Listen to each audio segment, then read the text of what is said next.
اعوذ باللہ من الشیطان الرجیم، بسم اللہ الرحمن الرحیم۔ شروع اللہ رب العزت کے نام سے جو بڑا مہربان رحمان الرحیم ہے۔ ایک شخص گھر آیا تو اس کی بیوی نے کہا، ہمارے غسل خانے کے پاس جو درخت ہے اسے کٹوا دو، میری غیرت گوارا نہیں کرتی کہ جب غسل کر رہی ہوں تو پرندوں کی نظر مجھ پر پڑے۔ وہ بیوی کی اس بات سے بہت متاثر ہوا اور درخت کٹوا دیا۔ وقت گزرتا رہا۔ ایک دن وہ خلاف معمول اچانک گھر آیا تو دیکھا بیوی کسی غیر مرد کے ساتھ مشغول تھی۔ اسے بہت دکھ ہوا۔ وہ اپنا گھر بار چھوڑ کر بغداد چلا گیا اور وہاں اپنا کاروبار شروع کر لیا۔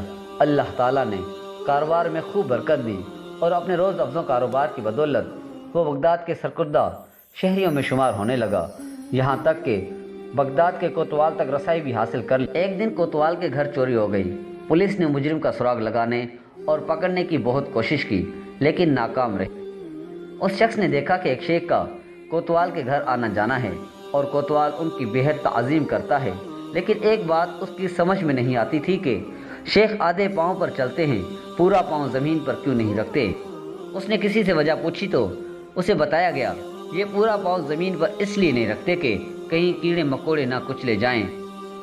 وہ شخص فوراً کوتوال کے پاس گیا اور اسے کہا، جان کی امان ہو تو عرض ہے کہ آپ کی چوری اسی شیخ نے کی ہے۔ جب تحقیق کی گئی تو مال مسروقہ اسی شیخ سے برآمد ہوا۔ کوتوال نے حیرانی سے کہا، ہم نے تو کبھی سوچا بھی نہیں تھا کہ یہ شیخ ایسا کر سکتا ہے، تمہیں کیسے معلوم ہوا؟ اس شخص نے کہا، میرے گھر میں ایک درخت تھا جس نے مجھے نصیحت کی تھی، جو لوگ ضرورت سے زیادہ نیک نظر آنے کی کوشش کرتے ہیں وہ عموماً نیک نہیں ہوتے۔